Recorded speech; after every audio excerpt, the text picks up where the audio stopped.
पाय, मी दाबून देते. हे घे. अहो जास्त लाडात येऊ नका, पाय खाली ठेवा.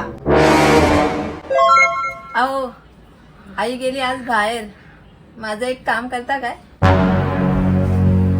एक काय 2 करतो की. अहो जरा कपडे धुवून घ्या की, आज मला कंटाळा आलाय. आईने बघितलं म्हणजे आता धुवल ना मला कपड्यासारखी चांगलीच. त्याची काळजी करू नका तुम्ही, मी हॉल मध्ये बसते. आई आली का लगेच सांगायला येते तुम्हाला. प्लीज तेवढं काम करा. आता एवढं प्रेमाने प्लीज बोलते तर ठीक आहे, धुतो मी कपडे, पण आईकडे लक्ष ठेवा.